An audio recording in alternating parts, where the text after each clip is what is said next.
Okay. Hey, Ariel, thanks for taking the time out. Yeah, for sure. Thanks for having me. Oh, yeah, you're welcome.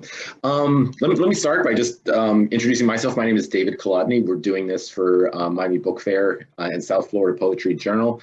Um, and please correct me if I hack up your last name.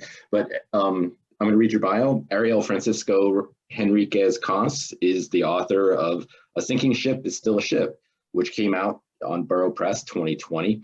All of My Heroes Are Broke, CNR Press 2017, which was named one of the 8 best Latino books of 2017 by Rigoberto Gonzalez, and Before Snowfall After Rain from Glass Poetry Press 2016. Born in the Bronx to Dominican and Guatemalan parents, he was raised in Miami and completed his MFA at Florida International University. He now lives in Brooklyn and is completing a master's in literary translation. He was named one of the 5 Florida writers to watch in 2019 by Miami New Times. His work has appeared in The New Yorker, The New Yorker Podcast, The Rumpus, the New York City Ballet, Performance Today, and elsewhere. Ariel Francisco, thank you. Yeah, for sure. Thanks again for having me. I'm excited. Cool. I have to ask you, I hope you don't mind. Could you please start off by reading a poem? And there's a poem in the new book, Eating Dinner Alone at 163rd Street Mall. Yeah. I have eaten dinner alone in that food court, or what's left of the food court, I guess, many times. So reading that poem, I was there. I know that place well, and believe it or not, it was actually pretty thriving about 20 years ago. Now, not so much. But yeah. When was the last time you were in Yeah, absolutely. Say again? When was the last time you were in that mall? I think it was that time. This would have been, I think in 2017 is the instance that the poem comes from. And I think that's the last time I was there. I didn't go there very often. But I passed by it all the time because I was at FIU at the North Campus for forever. I did my undergrad there also, and I worked there before grad school. And this poem, I was actually in a really bad mood. I was very ambivalent about having to take a fiction workshop. And just, I couldn't get anything going. And so this poem is actually written leaving fiction workshop, being upset that I had to take a fiction workshop as a poet and just kind of being in an awful mood. So this is Eating Dinner Alone at the 163rd Street Mall. As a kid, I wanted to be the first man on Mars. Pictured myself planting the stars and stripes into the god of war's face for all the universe to see, becoming immortal. I never imagined myself at 26 grabbing a slapdash dinner after class at the half-abandoned 163rd Street Mall, a break from bargain hunting because it has both a Ross and a Marshalls among the bootleg shops, the vacant spaces, the coming soons that will never be. It's just me and the cashier of the Floridian, the singular night in what passes for a food court. And my order echoes through the wide halls, the 3-storied ceiling the way a death rower's last meal request must flood the air, the stale air of his concrete cell. I pay in change and take my styrofoam container of mismatched island food to a table surrounded hungry for coins. A killer whale sad as the real thing wasting away at SeaWorld, and beyond it, a gleaming with top and a strange futuristic voice calling out to me saying, please insert coin, please insert coin. And for a moment I smile, consider cramming my adult body into that tiny command center, needs to let the rocking seize my imagination into ascent up through the Earth's atmosphere until the sunlight falls away and all that's left is the naked sphere surrounded by the blackness of space.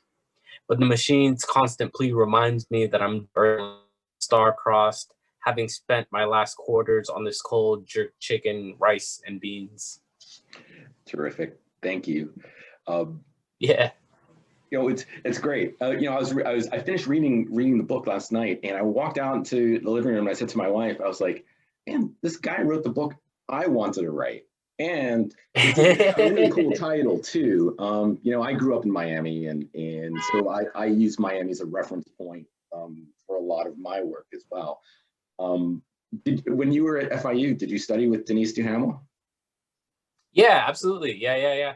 Yeah, fantastic. Yeah, for a long time. She was my first poetry teacher. I think in 2009 I must have taken my first work. Had no idea who she was as a poet, how accomplished and how great she was. I thought she was just like a really nice teacher who really like helped me figure out how to write. And I took workshops with her over and because she was really great, but I was also a really terrible student. And the workshops, they were at FIU. I think it's changed now, but they were always 5 credits. So I would always have like this big 5-credit A to kind of help float the D's and C's that I was getting elsewhere. But over time, yeah, I must have took 4 or 5 classes with her as an undergrad. And that's something that really helped me grow as a poet, was the kind of the continuity of my poetic education, doing my undergrad and my MFA there. So then I kept studying with her as a graduate student too. Mm-hmm. Yeah, she's a terrific teacher and really one of the nicest people I've ever come across too. Yeah. Fantastic. Yeah, I love Denise. Yeah. Yeah, we can go on and on forever about this, but there's in the book, there's like such a strong sense of place in every one of these poems, I think, and there's a great irony that goes with them, a lot of them. Like, did you set out to write this kind of collection of poems about a certain place and its quirks? Yes and no. Place has always been kind of very important to the way I approach writing poetry. This kind of, it's always like an I-centered poem, like what I'm doing, what I'm going through. And so where that takes place has always been very important. And my first book, All My Heroes Are Broke, is in kind of 2 parts. The first part is mostly in New York. The second part is in Florida. And what happened was those Florida poems just kind of kept coming. And there's one poem in that first book called Magic City Ruse, which is a really, really kind of ambivalent and sarcastic poem about being on Miami Beach and just kind of hating it so much and wishing that the ocean would come swallow it. And that was really a kind of breaking point. That's what really started this book, was this kind of, I'm tired of being here, I think was a strong energy for it. And they just kept coming and coming. And so I was like, oh, I clearly have like another book happening here. Let me see where this goes. So writing about place is just kind of inherent to the way I approach writing. But it was pretty obvious from the beginning that it was going to be a Miami book. And because I had wanted to leave Miami for quite some time, I moved there when I was 11 and I moved away when I was 28. So I kind of felt like I overstayed my welcome. And I feel like I kind of wrote my way out of it. So I wrote all the poems there for the most part, but it came out while I was away. So I think that also kind of alters the way I think about it now and the way it's viewed. Yeah, this is your 3rd book, so 3 books in a 4-year period is pretty prolific. Like, how do you keep it up? Do you have a writing schedule, or how does that work for you? Yeah, well, the chapbook was almost all of the poems are from my first book. So I was working on the first book as my thesis, and then Anthony Frame, who started this small chapbook press called Glass Poetry, reached out to me, and so I kind of compiled some poems, but all those poems were heading towards the first book. But I've stayed in school. That's been a big thing for me, is because I still teach, I still work a lot, but it's when I'm in school, I still have that kind of framework and I have to turn things in and I'm learning from new teachers. And so I am able to kind of maintain a creative energy that I need in order to keep writing. But as an undergrad, I think when I was finishing undergrad, the spring of 2012, which was supposed to be my last semester as an undergrad. It wasn't for other reasons than me being a bad student. But I had to be honest with myself. I had no post-grad plan. I'm not even sure if I knew what an MFA was at that point. I didn't know what kind of jobs I could get with a BA in English Lit. and I had only been writing poems in workshop. I didn't write for myself. I didn't write anywhere else. And I had to like kind of sit with myself and think about it and be honest and say, if this is something you want to pursue, you actually have to do it. So as corny as it is, my New Year's resolution going into 2012 was to try to write every day. And I got myself a little notebook. And of course, the first entry isn't until like the last day of January, right? So little by little, but I really developed this habit of writing every day and taking notes. I mean, and it's all kinds of stuff. Most of it is just like journaling. But if I have an idea, if I think of an image, of a metaphor, I just write it down. If I hear a word that is interesting to me, and I'd be like, oh, I can use that in this way. I jot it down. So I give myself a lot of material to work with. So I really don't have a writing schedule. I just kind of try to do it all the time. But even things like reading, I consider part of my writing process, and to a certain extent, even like watching TV, if I'm actually paying attention, not just like relax. I can watch TV and Netflix just to like do nothing, but I can also watch it as a way of consuming language, and paying attention to phraseologies and different words and usages and stuff like that. So I try to be disciplined in some ways, but in other ways, I'm still not very disciplined in that I don't. There's no there's a rigor, but there isn't quite a schedule to it. But I try to give myself a lot of material to work with, so that when I can sit down and say, okay, I'm going to write, and then I can look at all of the things that I've been kind of accumulating. Because I take a lot of notes when I read. I have, if there's a line I like or a phrase or something, I just write it down, and I keep notes of everything that I read as well. So yeah, I try to give myself a lot to work with. It's interesting when you talk about the reading. Kim Abnesio's got this quote where she says something like, if you're one of those poets who doesn't like to read other poets, then you know what, your writing's going to suck. And it's like, it's one of my favorite quotes. And sometimes I have to like force myself to read, so it's like, no, I got to sit down with this book. I got to sit down with this book. I got to see what they're saying. So reading is really an important part of writing. And I think it's interesting how you say that that's kind of like your writing time too. Yeah. And especially taking notes. That's like, I guess they told us in school that was like active reading. Is that the phrase they used? Like, not just that sort of passive reading, but active reading. So no, that's great. Like, who do you like to read? Like, is it fiction or is it all poetry or non? Or? It was all poetry for a long, very like poetry only from maybe like 2012 to like 2016, 2017, which was not great because you're leaving a lot of stuff out. But in certain ways, it was useful for me to just focus on it because I hadn't really done that before. But I read a lot of nonfiction now as well, a lot of historical stuff, anthropological stuff, because I'm doing a lot of translation as well, translating poetry from Spanish to English. So finding out the historical context of what I'm translating, finding articles, different things on the particular poets that I'm working with at that time. Still don't consume a lot of fiction, but definitely a lot more nonfiction than I've ever read before. Yeah. You touched on something I wanted to talk a little bit about, is the translations that you're working on. It's got to be quite a challenge, taking somebody's words in one language and trying to put that into another language. How do you deal with that? Yeah, it's super challenging, but super interesting. It's nothing like writing poetry to me, actually. It's this whole other thing. I'm very lucky because I grew up bilingually, so we spoke Spanish and English at home. And my dad is also a poet and he writes in Spanish. So when I first started translating, I started translating his works because I could just call him or I could just text him and be like, Dad, what does this mean? What did you mean here? I don't understand this word or the usage here.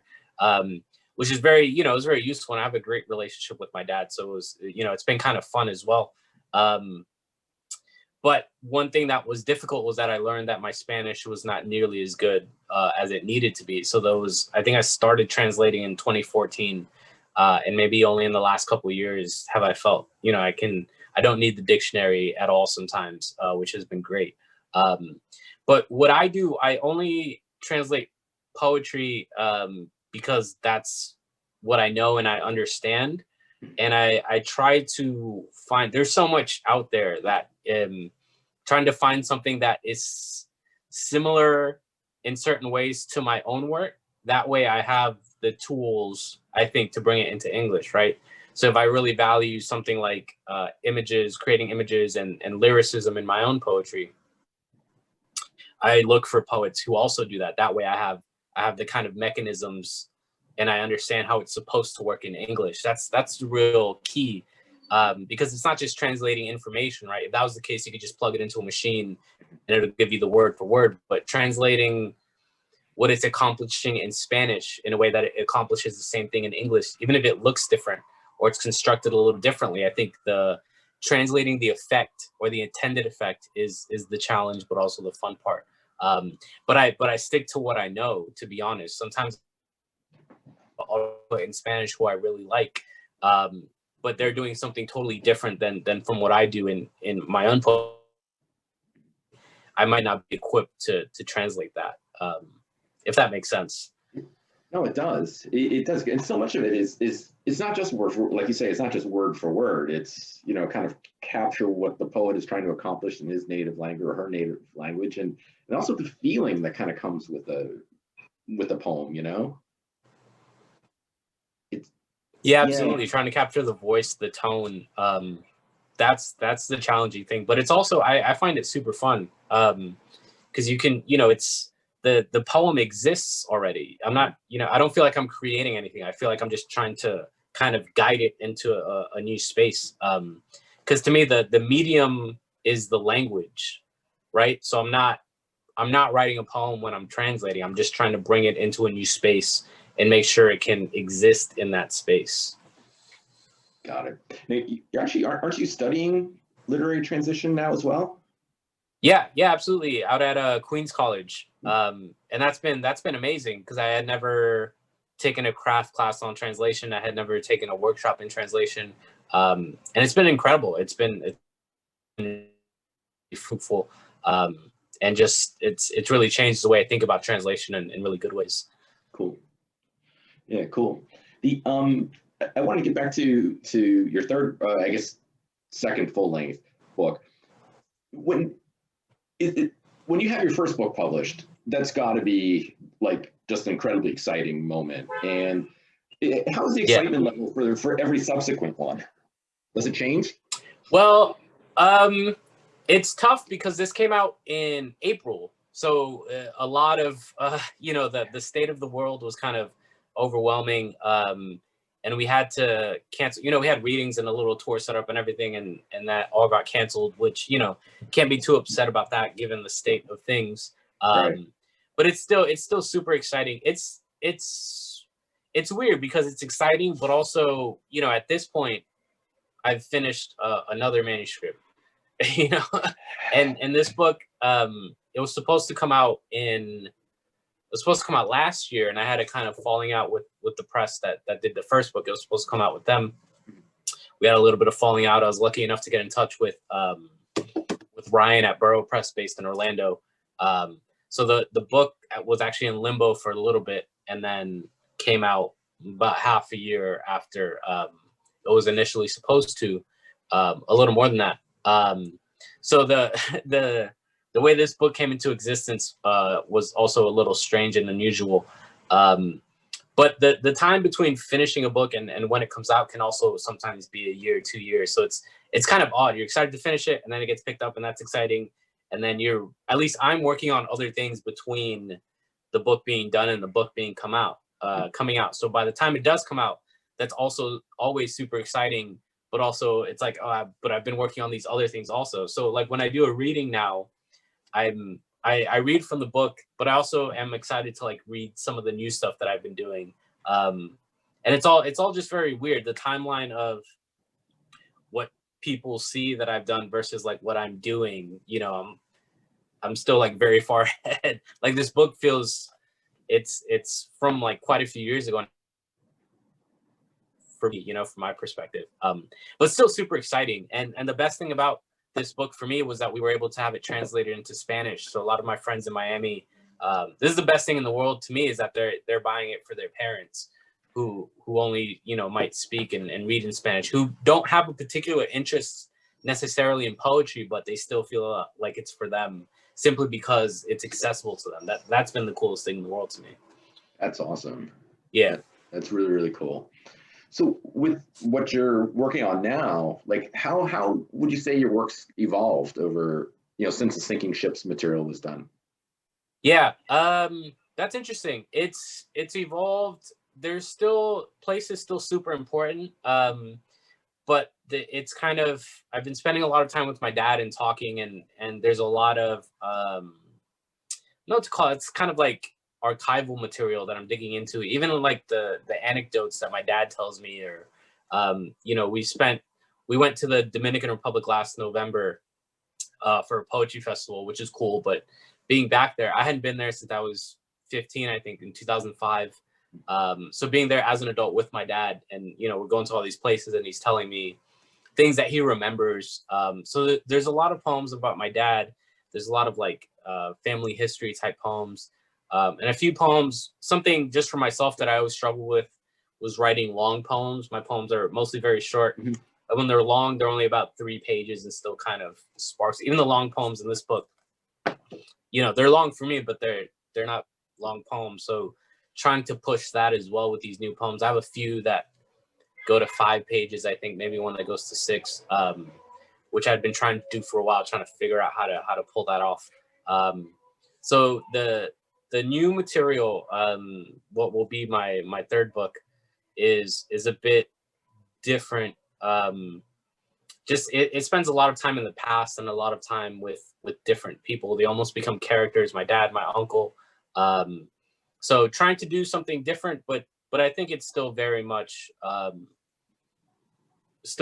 me, I think. Cool. The writing about the father and son relationship is always, I find it very interesting to write about, because, you know, I'm not sure if you have kids, but, you know, I have sons of my own now. And so it's like, you know, there's my father, my relationship with my father, and then my role as a father to my son. So it's almost like circular in a way. And, yeah, you know, but it's always so interesting to write about, like how your own relationship with your father evolves over time. I mean, you almost become really good friends, you know? Yeah, that's been something that's not strange, but like me and my dad, like, yeah, we are really good friends. We never had a bad relationship, you know, but like to become an adult, I turned 30 this year.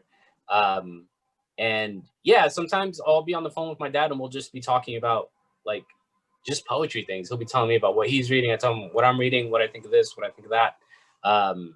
And it's fun. It's super interesting. And it kind of gives me, he understands poetic license really well because he's also a poet. So he would never get upset at anything I would write, and not that I would write anything to upset him.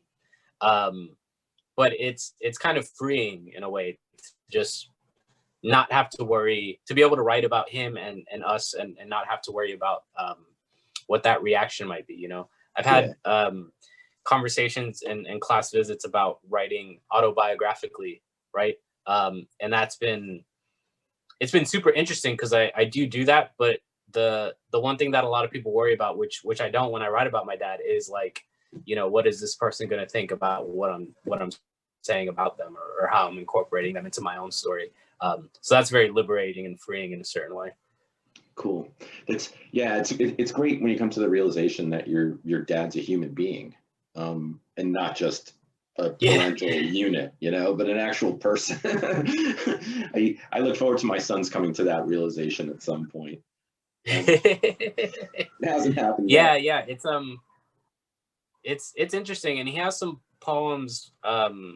So one thing I'm doing with these new poems is I have a few that are actually translations or loose translations of some of his poems, but more interested in when they were written. So he has a poem that he wrote like on the day I was born, for example.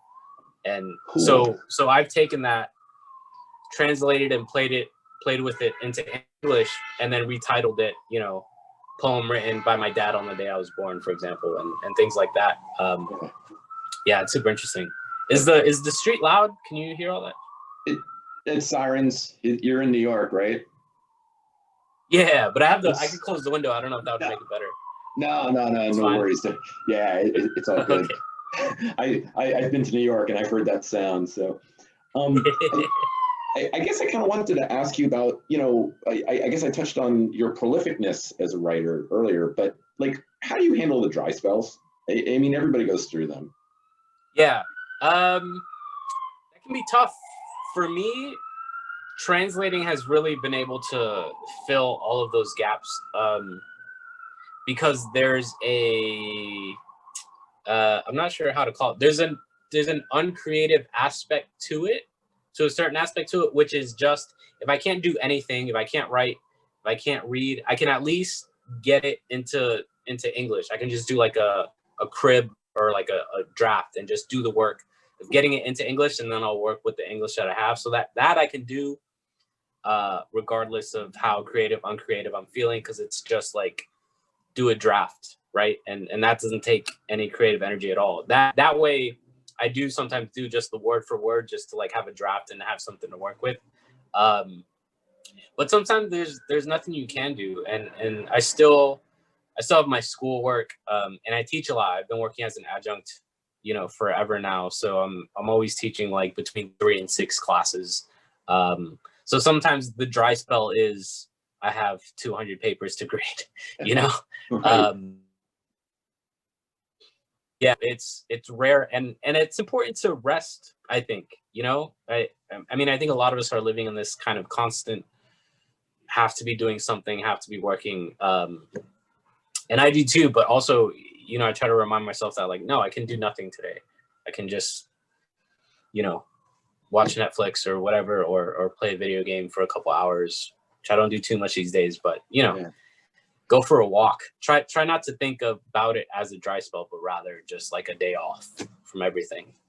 That's a great way to look at it. I mean, I think sometimes I feel guilty if I haven't gotten enough stuff done in a day, whether it's writing or just general crap around the house or whatever. It's just like, man, I got a lot done today. Great. It's like, Yeah. it's a pressure that we have on ourselves, I think.